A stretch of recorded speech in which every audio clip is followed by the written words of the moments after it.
बात बहुत पुरानी है। एक राजा जंगल में शिकार करने गया। उसे वहां प्यास लगने लगी।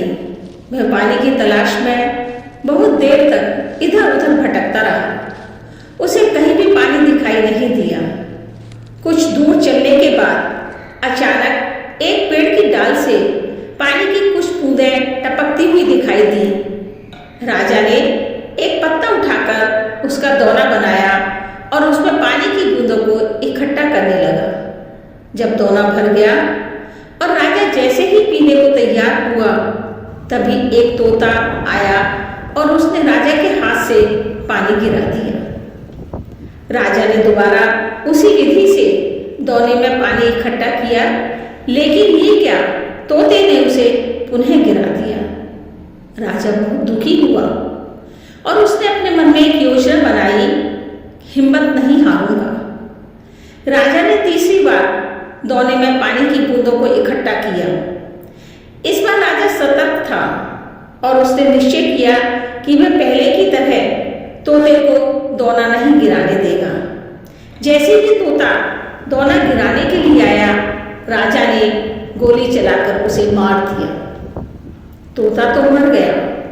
अब राजा उस पेड़ के पास गया जहां से पानी की बूंदें टपक रही थी।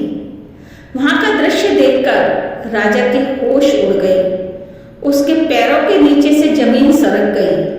जिस डाल से पानी की बूंदें टपक रही थी, उस डाल पर एक बहुत बड़ा भयंकर अजगर गहरी नींद में सो रहा था, जिसके मुंह से लार टपक रही थी, जिसे राजा पानी समझ रहा था। राजा मन ही मन बहुत पछताने लगा, पर अब पछताने से कुछ नहीं हो सकता था। राजा ने भगवान से प्रार्थना करते हुए कहा, प्रभु, मैंने ये क्या कर दिया?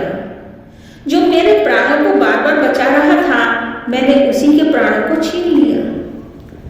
वह तोता तो जहरीले पानी पीने से मुझे बार बार बचा रहा था। मेरे से बहुत बड़ा पाप हो गया। एक बेकसूर पक्षी के प्राण ले लिए, लेकिन जो होना था वह अब हो चुका था, जिसका परिणाम राजा के सामने था।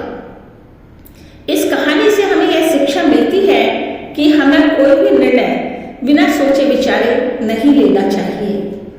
जो इंसान हमेशा दूसरों को शक की निगाह से देखता है, वह यथार्थ में अपनी कमियों को दूसरे में ढूंढने का प्रयास करता है।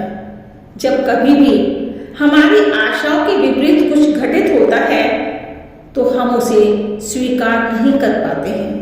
परिणाम स्वरूप गलत व्यवहार कर बैठते हैं, जैसा कि राजा ने किया।